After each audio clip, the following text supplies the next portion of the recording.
some misconceptions arise. Critical thinking means complex thinking or something like that. Professor Mohapatra is the keynote speaker who will open the lock, who will provide the insight by which our misconception will be out. With these words, may I request Professor Mohapatra to deliver his lecture. Professor Mohapatra.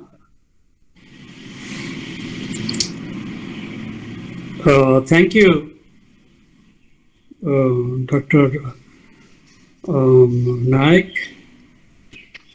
and thank you very much, the principal, for the kind words of welcome. I will speak to you on philosophy and critical thinking. Well, whenever we talk about or mention critical thinking, the word critical seems to have a negative undertone. Critical, what does it mean? Perhaps you are going to be critical about everything. So this negative undertone has to be taken with a pinch of salt, because by critical thinking, we are not meaning anything negative. By critical thinking, we have to understand that it is a kind of ability to think critically, to analyze the available facts and evidences so as to form sound arguments. Am I clearly audible, gentlemen? Yes, sir, you are audible, sir. Audible, sir. Clear, okay, sir. Now, so critical thinking, despite its negative undertone, it is a positive idea, which means that you have to analyze the available facts and evidences, and sometimes you have to analyze the arguments so that you reach a kind of reasoned and balanced position. So in that sense, philosophy is largely critical thinking. By this I mean philosophy in its history has been always analytical. If you look at the different systems of our Indian philosophy, we find that it is a varied set of ideas. It is not one unitary idea. There are orthodox systems, and there have been heterodox systems. Prominently, there has been the most important and most quoted, most cited system of Advaita Vedanta. But at the same time, one of the most important philosophy in India is Buddhism. It has been very unfortunate that in many respects, some Western Indologists have created the impression that Indian philosophy is mostly or largely metaphysical, largely absolutistic, otherworldly, that it is concerned with liberation. Indian philosophy has been often described as Moksha Shastra. By Moksha, it is generally understood Videha Mukti. But let me also remind you of all that we have been believing not only in Videha Mukti, liberation after death, but also in Jivan Mukti, which is a very important idea in Indian philosophy.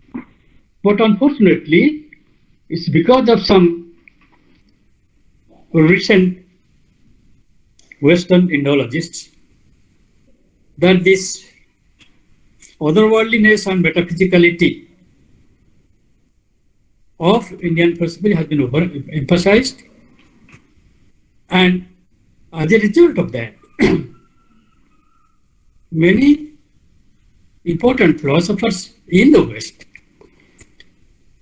have even gone on to conclude or contend that there was no philosophy in India, that there was no philosophical theory in India, that there was no ethics in India, and there were no ethical theories in India. I, Vijaya, recently mentioned my latest book, An Applied Perspective on Indian Ethics, where I have tried to combat this idea. It's not that I do not want to claim that I am doing it for the first time. Several philosophers of the world, including Professor Jitendranath Mohanty, has tried to refute this idea, this wrong idea generated by some Western Indologists, even by some Indian scholars also, that there was no philosophy, there was no philosophical theory in India. Now this is where the role of critical thinking becomes important. Critical thinking is the analysis of arguments, analysis of facts and evidences, as I told you, to form a reasoned or balanced argument. If you look at a dictionary, some dictionaries state that critical thinking is philosophical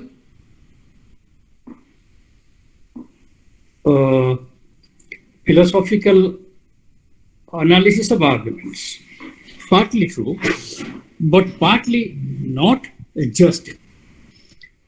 Philosophy, I would like to believe that philosophy is almost the same as critical thinking, but unfortunately, because of some misinterpretations, but not only in India, but also in the West, philosophy has been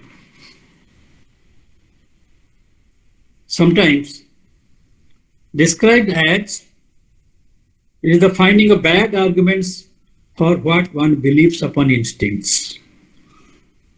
Now, this is something which has been said by Bradley, of all people. Now, that is why I cite this instance, because philosophy has often been finding or trying to find out bad arguments for what one believes upon instincts. That is where I want to emphasize the importance of critical thinking. Critical thinking is not thinking about the idea in a dogmatic way. It should be balanced, it should be reasonable, it should be rational argument. From that point of view, the large bulk of philosophy, both in India as well as in the West, and particularly contemporary analytic philosophy, has been critical thinking. So what is important is that you have to be rational. The most important feature of critical thinking must be, number one, philosophy, logic, and argumentation. And this argumentation must be based on rationality. Again, what is rationality? Sometimes also it is wrongly believed that a rationality is something which believes which is based on reason. Okay, that is true. But by reason it must be understood that it is a kind of not limited reason, not in the sense that rationality is equal to logical certainty.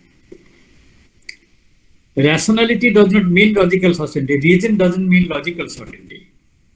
Rationality is a kind of liberal, unbiased capacity to judge and to assess and to analyze facts and evidences. I draw your attention to A.J. Ayer's view, where he had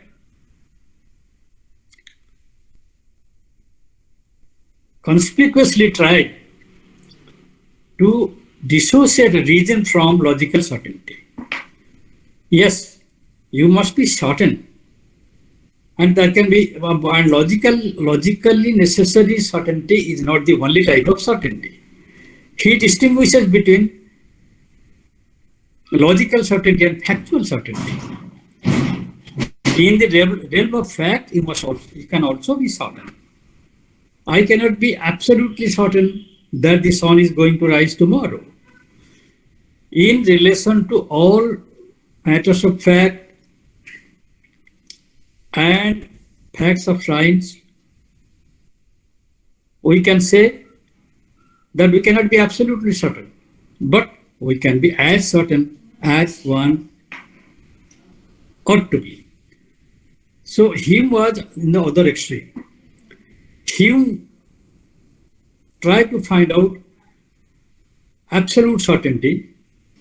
If he did not find that, then he declared many of the things to be fictitious.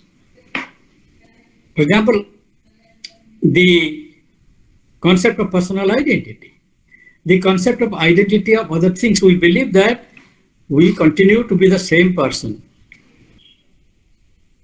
despite the fact that you go on changing in respect of our physical features and mental features. As we grow not only physically but also mentally. As we grow up, we know more, and as we know more, we also forget more, forget many things. So both in respect of physical features as well as in respect of mental features, people go on changing. Therefore, the question arises, if we go on changing always, continuously, uninterruptedly, then what it is that makes us say that we continue to be the same person? Hume, because of these reasons, declared that the identity that we ascribe to persons and other material things also, because the material things also go on changing. So Hume declared that the identity that we ascribe to ourselves and to other material things is only fictitious, it is not real. And that is because certainty for them for him meant logical certainty. Now this is where I want to point out, critical thinking is not like that. Critical thinking is concerned with certainty, but critical thinking is also concerned with flexibility. So we must give up two important things: egocentricity and sociocentricity. We will try to find out arguments to justify what we say, all right, but not to blindly justify whatever we believe. We have to be also careful of judging ourselves. This is what is called intellectual integrity. We must be intellectually responsible. We must be socially responsible.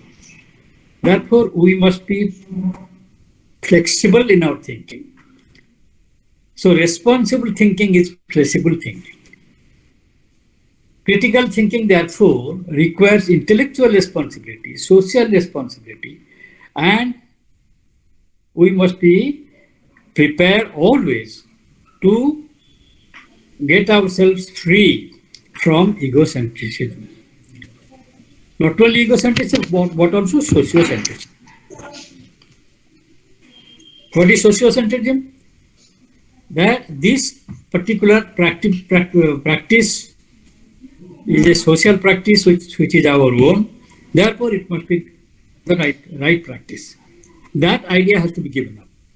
You must always be prepared to entertain different possibilities, to entertain different alternatives. I found Professor Sarojmanti present there for some time. He used to mention, and we have been discussing this for the last 2-3 days during our Odisha philosophy conference, and that is the idea of entertaining alternatives. I had written an article, I had given a lecture actually on this kind of exercise in critical thinking with respect to the doctrine of karma, where the title of my lecture was "One Life is Enough." Why do I emphasize this? Because the doctrine of karma, this is how I give you a very glaring example of critical thinking. The doctrine of karma believes that as you sow, so you reap. That means every action has its consequence, leads to a consequence, which the agent must experience.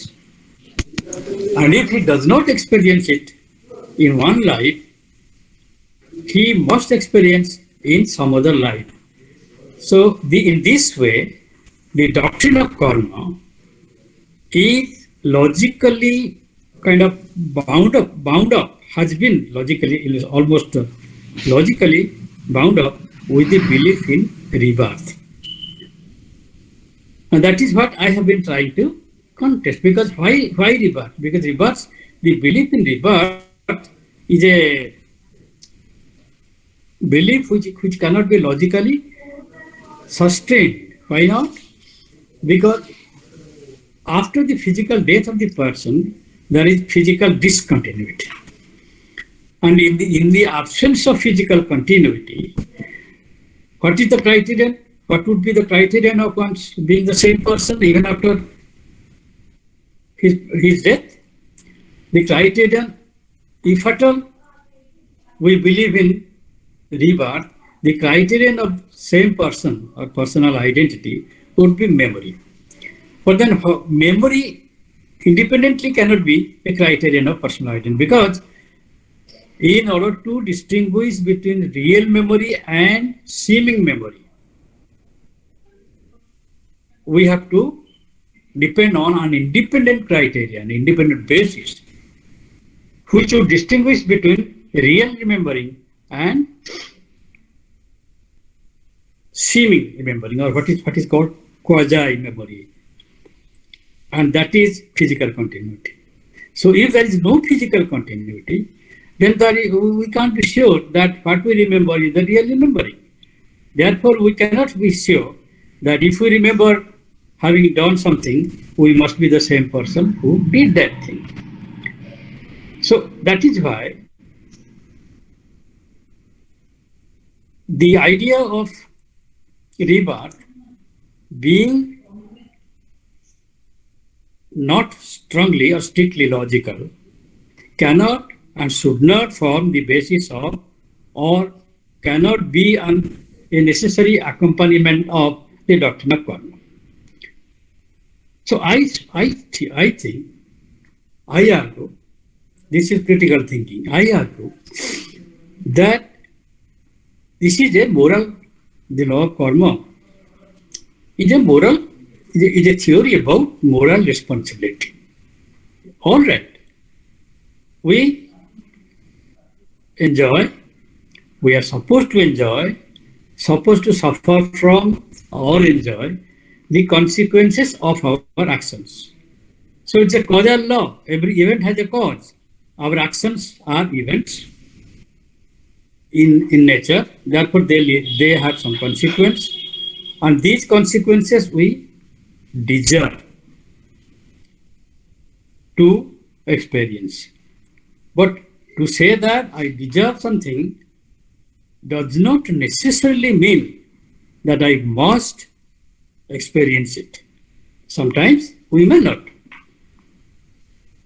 Only the argument is that if you say that we deserve the consequence of our action and we may enjoy the consequences or suffer from the consequences, in this life is enough incentive for being moral. Because if what is it that justifies our belief in rebirth? The belief is also a belief in probability. We may, if we do not suffer from the bad consequence of our actions in this life, we may suffer from it in a future life. Therefore, be careful. Now, it is this possibility. And if it is possibility there, then why not the possibility of this, of enjoying or suffering from the consequences of your actions in one life? So one life is enough. One life is enough in this sense. The whole idea is actions lead to consequences which the agent must or may enjoy or suffer from because he deserves it. That's all. So this is what is called critical thinking. Take the case of our tradition. Many people believe that Indian tradition is universal, absolute, otherworldly. This is a very general idea. And there also we are wrong, because this is a kind of over simplification or gross generalization.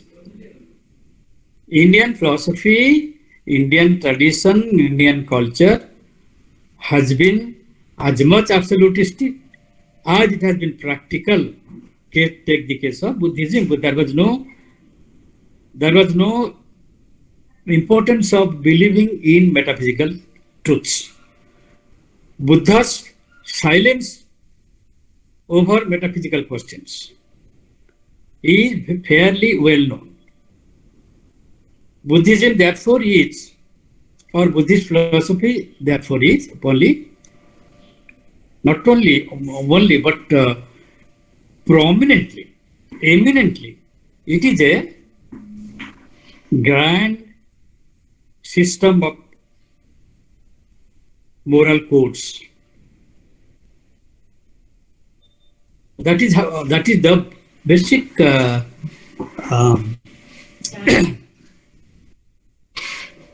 recognition of the originality of Buddhist philosophy. Of course, Buddha was famous for the suffering doctrine. There is suffering, and this suffering, death, old age, all these things moved him into believing or leaving the world, leaving the young wife and leaving his kingdom and his child and everything. He went to find out the truth. Suffering had a great impact on him. But from this he did not become a pessimist. Consider the Four Noble Truths. There is suffering. There is a cause of suffering. There is a cessation of suffering. There is a way to stop suffering by going into the roots or root cause of suffering. So eventually what happened? He did not end up as a pessimist. He ended up with finding of the cause of suffering and how to stop it. But this is how you look at. You must be willing, like Buddha. You must be willing to entertain alternative ideas, alternative theories, of which a lot is available in our culture. Indian culture is full of these alternative ideas. The important thing is to find them out. To find them out, you should be able to, you should have an open mind. So critical thinking is open-mindedness. Critical thinking is based on two important things. You must give up. You must give up two things. One is obviousness. The other is absurdity. That means you should not take all the most of the things or anything to be obvious. Something which looks to be obvious, you must be prepared to look closely at it. You must be prepared to understand it from a critical point of view. Don't take the obvious to be the truth. And then you must also avoid absurd consequences. These are two important things, or two important senses, which a philosopher or a critical thinker must give up. So we require to be open-minded. The idea must be that you must be prepared to entertain alternative ideas. Where alternatives are available, examine them. Accept them if they help you in practical life, or reject them if they don't. So this openness is one of the most important features of critical thinking. Therefore, look at the look at the history of philosophy, both in India as well as in West.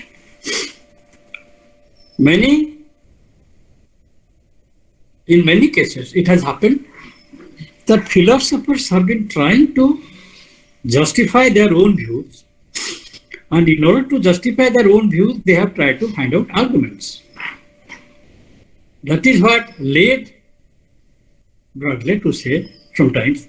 Bradley was a grand metaphysician, but he also said accusingly that philosophy is the finding of bad arguments for what one believes upon instincts. Critical thinking must be concerned with give up this idea. It should be not finding bad arguments for what we believe upon instincts. On the contrary, you must examine your beliefs. Just because you believe in this, it should not be taken as absolute and infallible. Okay. Therefore, what is required is intellectual honesty, intellectual integrity, and intellectual responsibility. A critical thinker is a responsible citizen. A responsible citizen always takes others' views into consideration, does not insistently try to establish his own views. Yes, I have a theory. I will try to justify it, but I must try to justify it by rational arguments. If I do not find rational arguments to support my own view, I should be prepared to give it up and consider other alternative views. So this is what is meant by intellectual responsibility. So both social responsibility and intellectual responsibility, both are necessary. So critical thinking has, therefore, several marks. One is you have to be intelligent. You have to be open-minded. You have to be imaginative. And you should be prepared to entertain ideas of others. So just because you believe in one thing, you don't have to go on insisting that that is the right thing. So critical thinking helps you to become a responsible citizen in this sense. Responsibility or responsible both in social sense, both in intellectual sense. Russell had said something to the effect that in the modern world, fools are cocksure, but the intelligent people are full of doubts. Just imagine this. Fools are cocksure, they take things granted. But those people who are intelligent, they are full of doubts. That means skepticism is a virtue of philosophy. Skepticism is a virtue of critical thinking. I remember I remember during my school days, our English teacher used to like me. And after being transferred from this school, he went to another school, but he used to write to me very encouraging things, give letters. And he used to advise me, if you want to have success, be discontent, be disquiet. सफलता पाइबाकु हेले तुम्हें अशांत हुआ, तुम्हें अतृप्त हुआ. So don't be self-content easily. That is the idea of a very good teacher, advice of a very good teacher, and that is the idea. Now I realize that how true and how important this advice was for me. This is an advice which should be given by every teacher to every student. If you want success, then you have to be discontent. So skepticism is a very important virtue of critical thinking. Skepticism opens the door to examine things critically, so that you come up with the best decisions. So you must be intelligent. You must be able to take decisions which would be the best decision, which would be also effective in guiding you in practical life. Indian philosophy is pessimistic. Is Indian philosophy otherworldly? Now, these questions we have been discussing over and over again. But the answer has been that pessimism also is a virtue, like skepticism. Pessimism also is a virtue. Oscar Wilde had said something like this. He said, in this world, every person is another person. Every person is another person. Why did he say this? And what were the implications? Every person is an other person. Now let me see. Why did he say this? Because we generally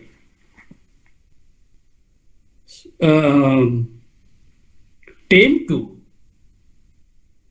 say things which have been said by important people. Mahajana jena gatasya pantha. Okay. But don't take all that has been said by our ancestors to be the gospel truth. What is important is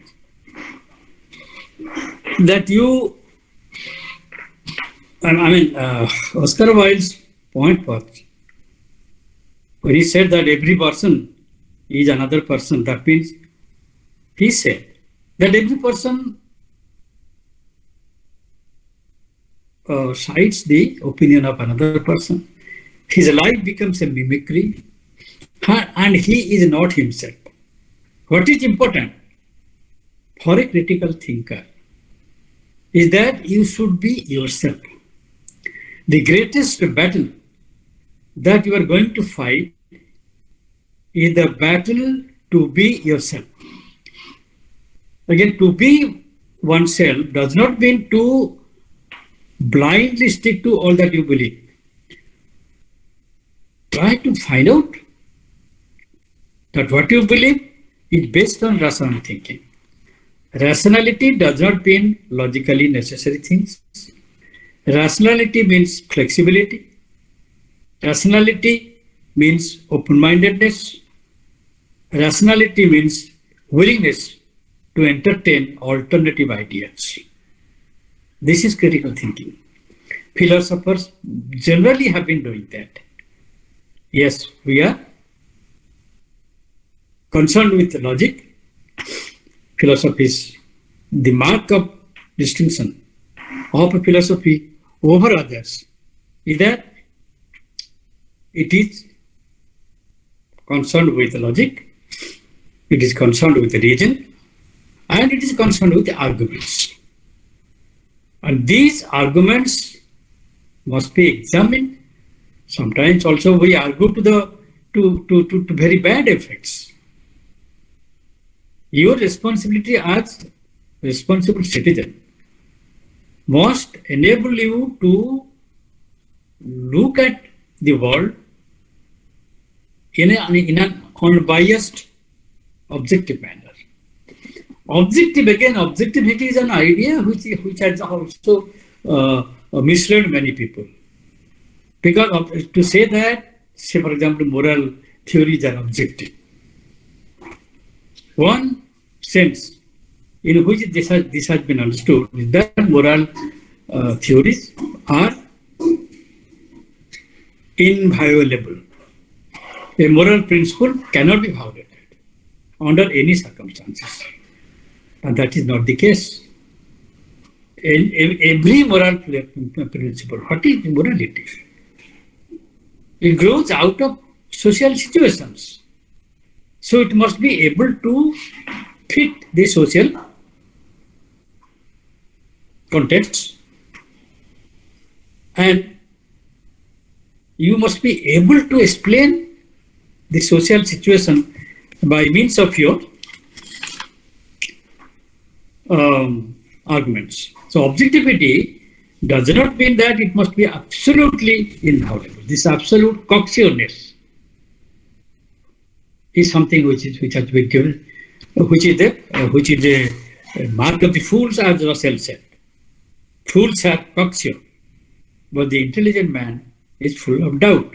Skepticism is a mark of philosophy. Skepticism is a mark of philosophical cautiousness.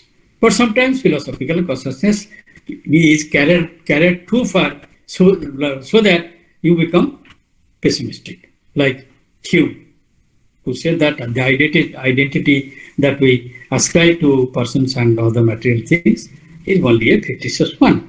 So you must be philosophically cautious. You must be critical about what you say. You must be able to see that what you say is based on reason. If you cannot find out sufficient reason for what you believe, you should be willing to give it up.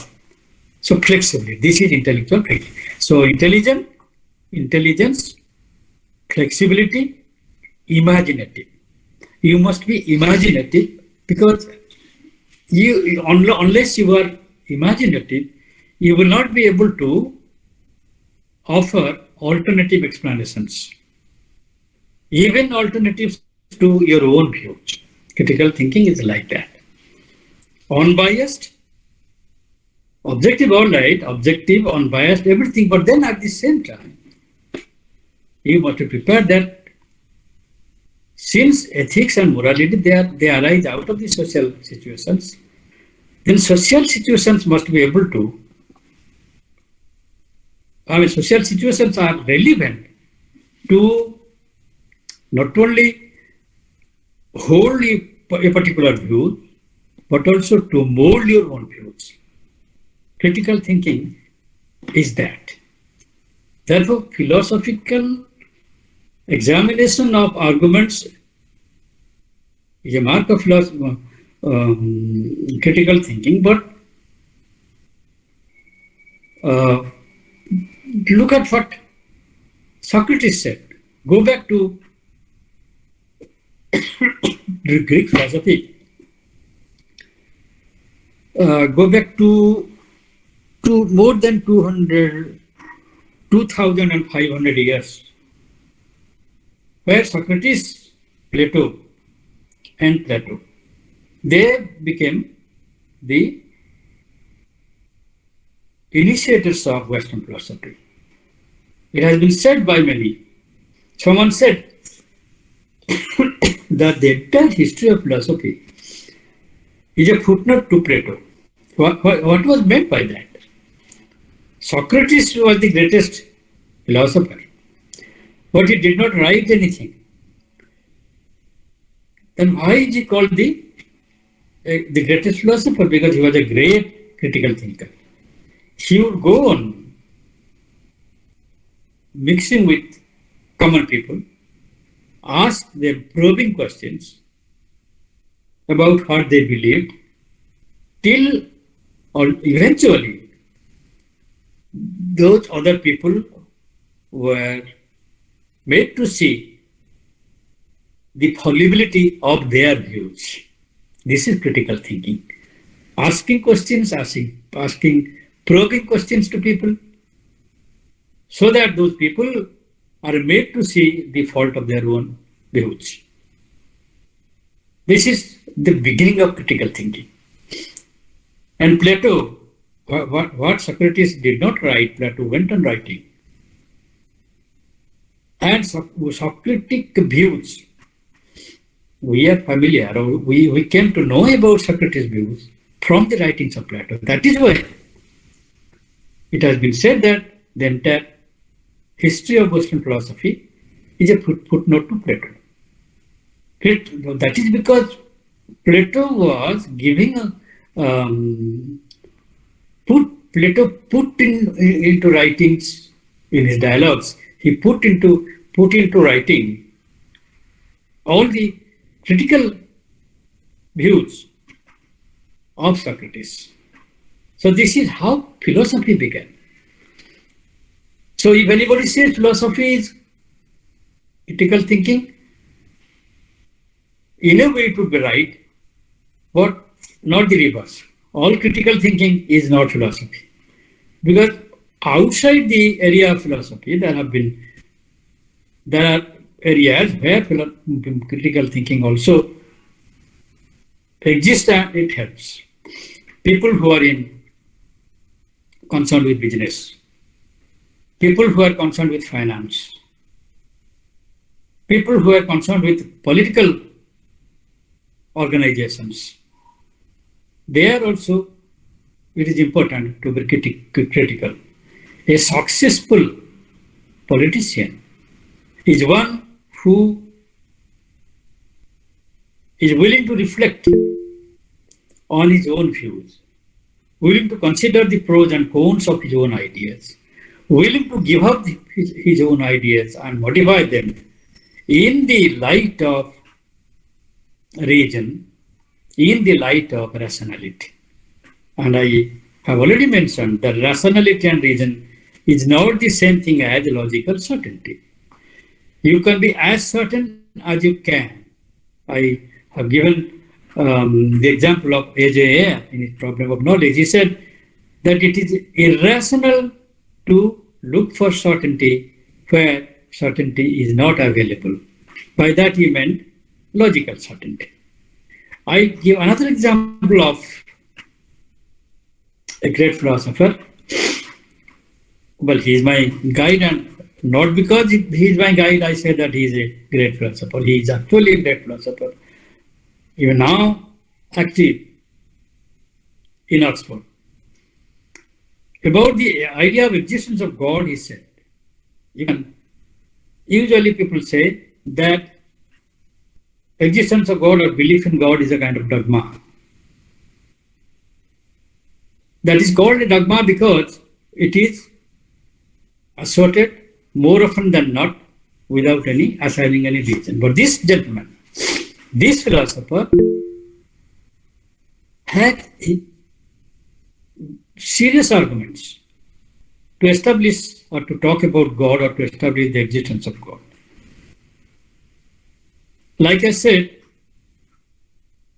if we have to believe in the other lives in order that we may be able to suffer from or enjoy the results of our own actions, and that is what makes us moral. This is a probability. Similarly, in science, we believe in many things. And we know that science is not, no theory of science is certain in the sense of logical certain or infallible. If you believe in the laws of science, hypothesis, scientific hypothesis and laws, on the basis of probability, then why can't we believe that God exists because it is probable? So he examines the different arguments of Swinburne. It examines the different arguments for the existence of God. Actually, the argument of design is this, that things happen in an orderly manner. Winter comes, the summer comes after the rains. After winter comes after the rains, and this cycle of seasons, they happen in a regular manner, and it is not logically certain, but it's probable. We believe in that. Similarly, he said it is more probable than not that there is a God. Why we believe in this? Because if we believe in God, his argument, we believe in God as creator, therefore we believe that we have been all created by God, and therefore we believe that we are all creatures of God or children of God. Therefore, it will mean that we are all brothers and sisters. So there would be no difference between myself and others. So these are his arguments. That is why he said it's more probable than not that there is a God. So this is the type of critical thinking. Our different systems, they have been trying to be critical about other systems. Not because they were all against them, but because they were trying to examine what they had said. So even Shankara, who was an absolutist, in his Vedanta Sutra, he has said that ethical theories are absolute, objective, all right, but they must be applicable in order to be real values. So values must be realized in order that they may be called values. So this is what an absolutist called, like Shankara, believes, that application of morality and ethical theories is a must, and you apply. If they are not applied to real life situations, they are not worth the name of values. So this is the type of critical thinking. Every good philosopher must be willing and able to change his views if it is found to be defective. So that is the basis of rationality. That is the basis of critical thinking. Not to be captious is a virtue. To be skeptical is a virtue. To be biased in favor of absolute certainty is a virtue. And these virtues are the marks of critical thinking. And insofar as philosophy is concerned with these ideas, then it is critical thinking, but not the reverse. Critical thinking also applies to other areas. So, it is important for a philosopher to be a critical thinker. And it happens to be the case that that philosophers have been critical in this sense. So, you have to be imaginative, you have to be flexible, you have to be socially and intellectually responsible, and that is what a critical thinker is. Philosophy, to that extent, is critical thinking. But every person in every walk of life must be able to and willing to, not only able but willing to accept others' point of view. Thought, human thought. If thoughts are human actions, isn't it? Only human beings are capable of thinking. Material objects and animals, perhaps, they don't think. There is only reflexive reactions. But clearly, human beings are capable of thinking, isn't it? And if you are capable of thinking, then your thought must be evaluated. As much as your actions, morality judges your actions. Yeah, outwardly that is the case. But morality also should be concerned with judging your thoughts. You will say, how can you know what you think so that you can judge it? You know that every action is judged to be moral or immoral. with the assumption that it has been an intentional action. A reflex action is not just to be moral or immoral. So the intention behind the action is the most important thing. What is the intention of your thought? So if your actions, not only if, your actions are always, most often backed by thought, therefore your thoughts are as much subject to be evaluation as your actions. So these are all aspects of critical thinking. You must be able and willing, not only you must not only willing, you must be willing and able to analyze your ideas, entertain the ideas of others, and be able to make the best judgment. And this best judgment is that which is also marked by a capacity to discern. What is discern? Discern means distinguishing between right and wrong. So ability, critical thinker must have the ability to think. When I ask, why should I be critical? You will ask this question. Why should I be critical? Why should I think critically? Now if you ask this question, you are already a critical thinker. Descartes said, I think, therefore I exist. Isn't it? And to this, in the same spirit, I should say, I think,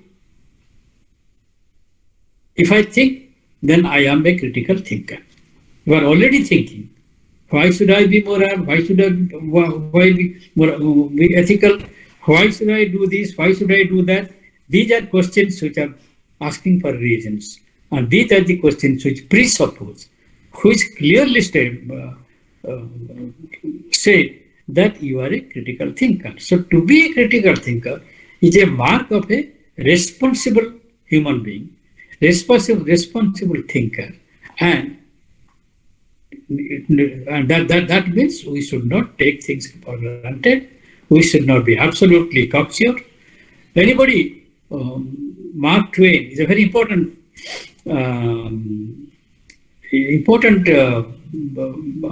American intellectual who has said that anyone, like Russell, he said that anyone who is a pessimist before he is 48 knows too much. And anyone who becomes an optimist after 48 knows too little. So this is the mark of a good critical thinker. If you know too much, then you become full of doubt. And like Russell said, you doubt, so skepticism, philosophical circumspection, all these marks are the marks of a critical thinker and an a person with intellectual integrity. So critical thinking, therefore, is something that makes men responsible individuals. They must be intelligent, they must be willing to consider others, and they must be open-minded. And happily because of this reason, I am willing to say that large part of philosophy has been critical thinking. Where it has not been, it needs to be rethought, revalued, reevaluated. So philosophy and critical thinking in that way are closely associated. Thank you very much. I would like to discuss any question that may be raised. Thank you. Thank you, sir.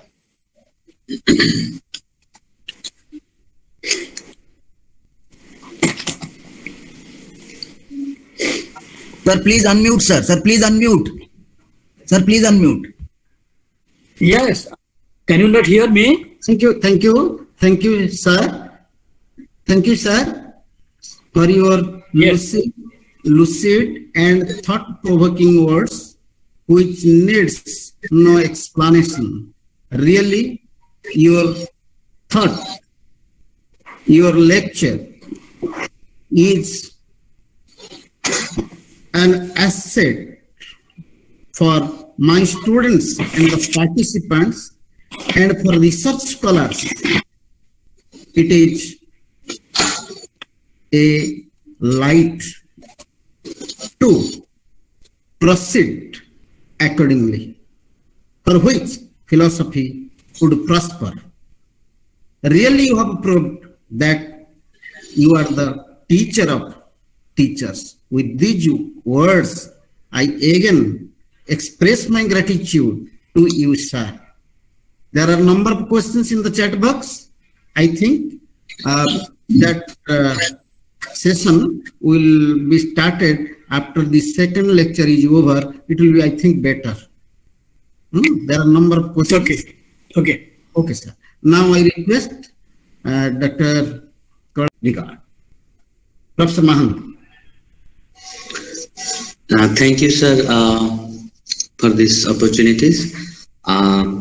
Respected speakers, Professor Prafulla Kumar Mohapatra, sir, and Professor Kailash Chandra Das, sir, our beloved principal, Arun Kumar Naik, sir, head Vijay, sir, and all the respected dignitaries from various institutions, my colleagues and friends.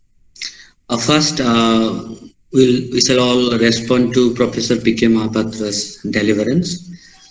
Thank you, sir, for this wonderful deliverance. Now I may request Dr. K. Om Narayan Rao and Dr. Pramod Kumar Das, sir, to unmute their mic and make a very brief response, respectively. First, we shall go with Dr. K. Om Narayan Rao to Professor P.K. Mohapatra, sir. Namaskar, everybody. Namaskar, sir. Sir, very nice deliberation it was. I really enjoyed, sir. Actually, the elements, the facets that you talked of critical philosophy are really encouraging, and these are the elements that we need to take into account while doing philosophy or whatever enterprise it may be. So, yes, as you suggested towards the end that critical philosophy cannot be equated with philosophy, that was the part of my question which I have given the chat box, which I will try to put it again. So I was saying, is critical thinking philosophy, or is it critical thinking a part of philosophy, or is it critical thinking something which is beyond philosophy to guide philosophy? This is the first thing that I wish to know from you, sir. Well, many things are clear from your talk, but still, what would be your final answer on this, sir? Mohapatra, sir.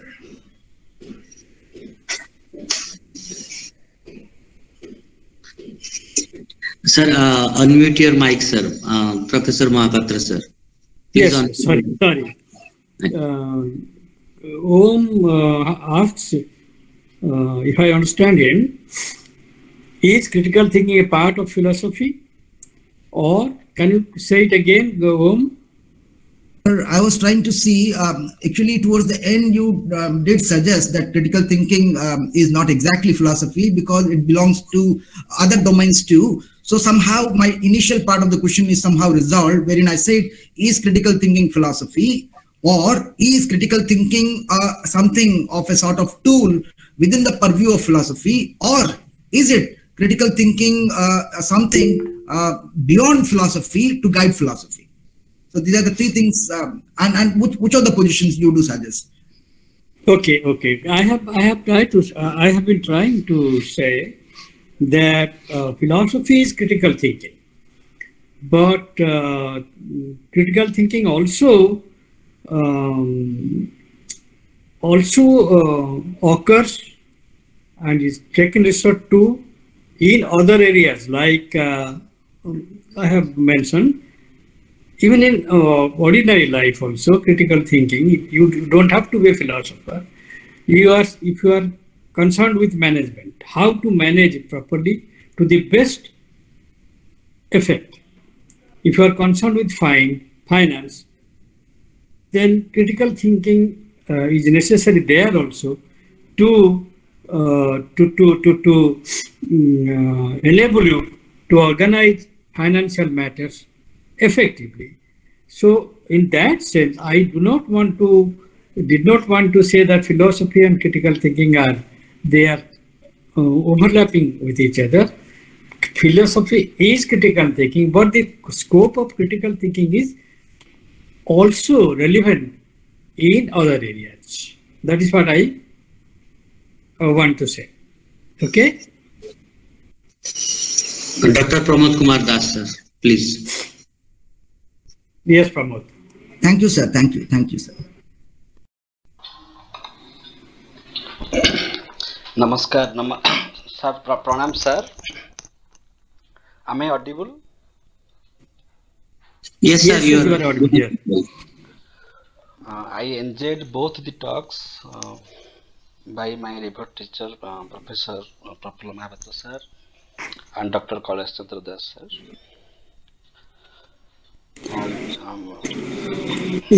Sir explained very beautifully about the scope of rationalism, critical thinking. That critical thinking not only means that it is a logical thinking. Critical thinking, the scope of critical thinking is wider. Therefore, he said that it has its own flexibility. And critical thinking takes into account of both factual certainty and a logical certainty. If we are trapped by one certainty, then we are dogmatic. Therefore, Immanuel Kant rejected all rationalistic philosophers as dogmatic because they refuted the other perspective, that is empiricism. And similarly, the empiricist philosophers are also dogmatic because they rejected the rational thinking. My point is, if both the factual certainty and logical certainty are taken into consideration, so as a critical thinker, everybody will have a common question whether I am wrong or the situation is wrong, because the situation is the factual part, the counterpart of my thinking, and my thinking is also the counterpart of the situation. So in a given situation, the question is whether I am wrong or the situation is going wrong. So here, after a deep rational thinking, one may conclude, no, you are wrong, the situation is correct. Why? Now you may be wrong because you are applying an absolutistic principle in a particular given context. Therefore, you are wrong. You cannot apply an absolute principle in a given particular context. You have to be contextualist, because in a given context, a particular agenda will follow. So you are wrong in that sense. So that flexibility is there in critical thinking. Yes, I may be wrong because I have wrongly applied an absolute principle in a particular situation. Now this part is over. Now take the context as the context. Now take the perspective as the perspective. Every context has its own rule. Every game has its own rule. Every forum has its own protocol. Every family has its own discipline.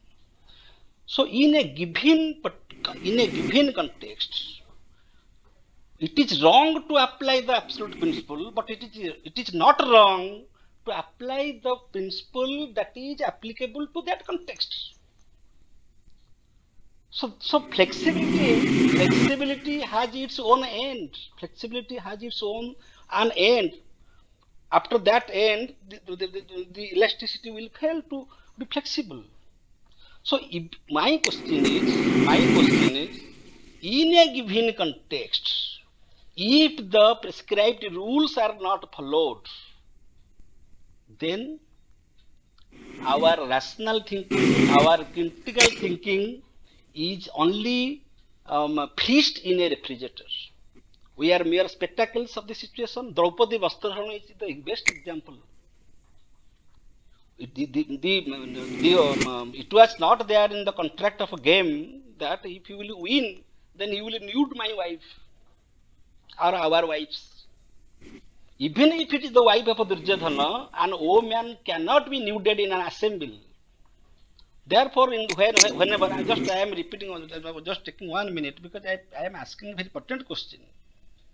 When a curfew is declared in a city, that curfew situation may last for 1 hour or 2 hours, but that is a situation. There, everybody is advised to remain to stay at home. Therefore, the administration declares shoot at sight. Dekhila matre guli karo. So we have to obey that because this is the curfew declaration. If you go out, you will be shot. But after 2 hours, when the curfew is over, if there is crowd in the marketplace, the situation has been changed. The rules have been changed. So in a given context, we have to follow the contextual principle. That is Swadharma in Bhagavad Gita. So my point is, whether I am wrong or the situation is wrong, here we shall to be critical, to think critically, I may be wrong. But after all flexibilities, if we find that no, the situation is going wrong, then their critical thinking should be practical in the form of revolution. That no, if you are in a contract, you have an agenda, you have a certain rule for the context, you cannot avoid it, you cannot follow it. Therefore, Lord Krishna said, Arjuna, fight against your teachers. Your teachers are ready to fight. They are ready. This is the battlefield. This is not a conference hall. They are ready to fight with you, so you are ready to fight because you are going to protect Dharma. So my submission is that after all flexibilities, after all critical provisions we have with us, taking into account of both factual certainty and logical certainty, should the rational thinkers remain silent when there is a crisis in the outside society, when there is an injustice to anybody in the present society? How far it is social, how far it is practical? That is my question to my teacher, Professor Prafulla Kumar Mohapatra, sir. Thank you. Pramod, your views and my views are the same. You rightly got me when you said that the context is important. Critical thinking, it is a virtue of critical thinking that you should be responsive to your audience. What you say, the audience must understand. The situation must be relevant to that, or what you say, it should be relevant to the situation. You rightly said, and rightly got me, when you say that no kind of absolutism will help in critical thinking, and after all, you are there to find out a solution that would be in the interest of justice. You gave the example of Draupadi being humiliated and all that, right examples. So the idea is that what is justice? There is no absolute principle. What is justice there? Again, it is a contextual matter. So there is nothing absolute. No. That is why I quoted two persons. Russell said that the fools are cocksure, but the intelligent people are full of doubt. You have to be always doubtful, cautious, try to modify your view if it is necessary, depending on the situation, depending on the audience. So a critical thinker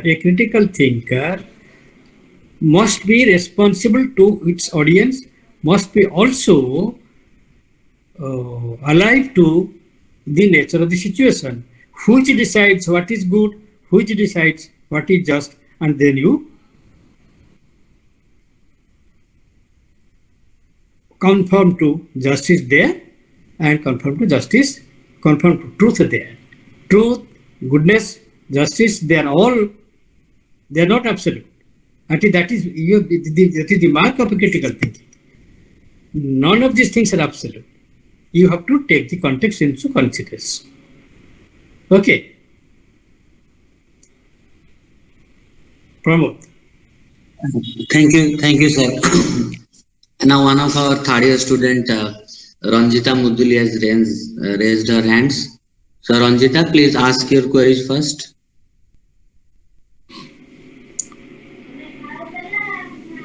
Ranjita, kuha. Ranjita, unmute your mic and say. Sir मेरे proper sir देखो correct होता है Now I request Professor Saroj Mohanty sir to speak a few words. Saroj sir. Mohanty sir is not there, sir. Oh, he was there just a minute. Okay. Now, if anybody have any more queries, then they may ask to Professor Mohapatra sir, or else we'll move to Kailash sir. Sir, one thing, sir.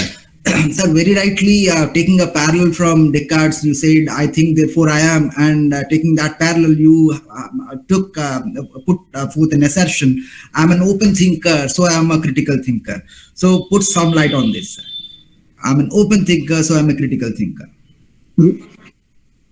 Taking a parallel from I think, therefore I am, from Descartes, you similar assertion you put forth towards the end, that wherein you said that I am an open thinker, so I am a critical thinker. So you equate open thinking with critical thinking. Is it so, sir? Sir, am I audible? Yes, you are audible. You are audible. You want to know that what is open thinking critical thinking? Is open thinking critical thinking? Open thinking, yeah. Open thinking is a critical thinking. Now, when Descartes said, I think, therefore I am, that was a different question. He said that the idea, the fact that you think or doubt, whatever it is, doubting is a kind of thinking. Thinking is a human action, as I told you. Thinking is always a human action. Therefore, if you think, you exist. It is not that this therefore is not a relevant thing. You don't draw a conclusion from a premise. Simply, there being thought implies that the person is alive. But open thinking is something else. You think, you can think illogically, you can think logically, you can think in a way in which you are open to change your views. So that is a different thing. Critical thinking in that sense is open thinking.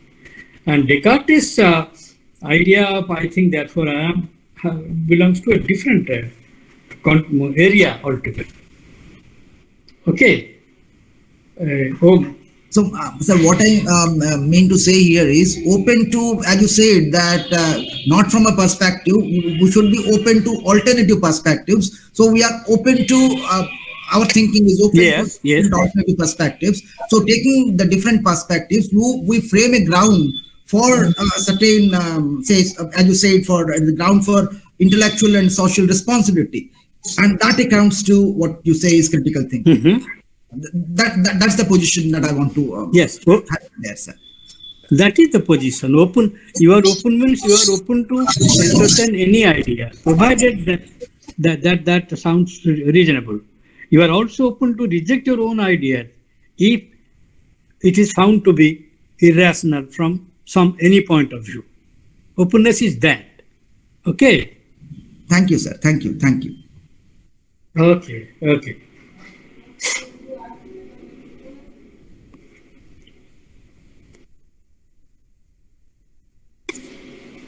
It is opposite to dogmatic thinking. And openness, skeptic attitude, and imagination. These are the three preconditions of a critical thinker. Anyway, it is really enlightening, both these lectures, very enlightening and benefited our students and participants a very lot. Now I request my colleague Mrs. Charulata Das to propose a vote of thanks to the speakers, participants and all those who are connected with us. Mrs. Das. Thank you so much, sir. Pranam samastanku.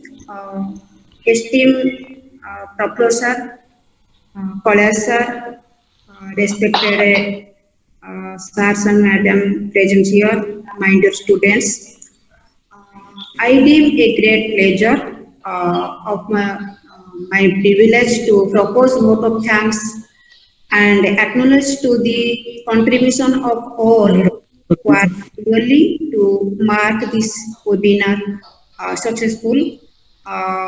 And first of all, I would like to extend my sincere gratitude to ICPR for promoting this type of webinar on behalf of my department, Philosophy Department, UN Autonomous College of Science and Technology. I would like to convey my heartfelt thanks to our chief speaker, Professor Sir. You are very sincere and giving us very valuable talking, sir. It is very happy thanks to you for your gracing and sharing our audience of your thoughtful ideas, vision on critical thinking. Seriously, we are very happy, sir. Thanks you once again. I would like to express my heartfelt thanks to our college, sir. Your talk was very inspiring, and all of us. And thank you for giving your valuable time, sir. A special thanks to our respected principal, Arun sir, who is our friend, philosopher, and guide for making this webinar more successful. I express my gratitude to all distinguished dignitaries and participants for making this webinar more successful. I would like to express my gratitude to our HOD, Vijay sir, who worked hard for this webinar becomes more important. I express my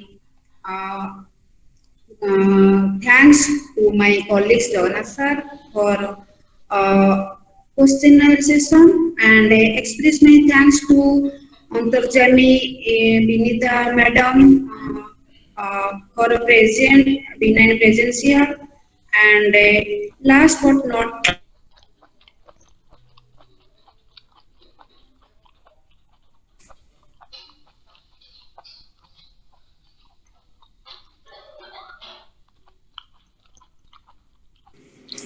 core पड़ेला से Charu core चली गला ठीक अछि विजय अच्छा विजय तुम्हें टिके thanks दे दियो विजय ना से दे दिलन तो कोन अछि तो दे देला कोन to wind up the meeting प्रणाम सर प्रणाम सर बहुत कथा में जानिलु सर जोटा में जानि नथिलु बहुत कथा जानिलु आज हम कांसेप्ट पूरा क्लियर करछन sir thank you okay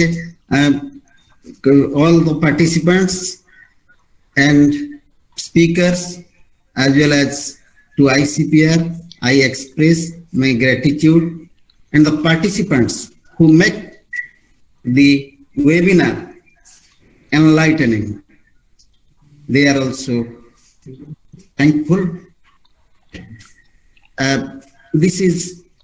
We have conducted First, we have conducted the first periodical lecture sponsored by ICPR on World Philosophy Day. The speaker was Professor Saroj Kumar Mohapatra.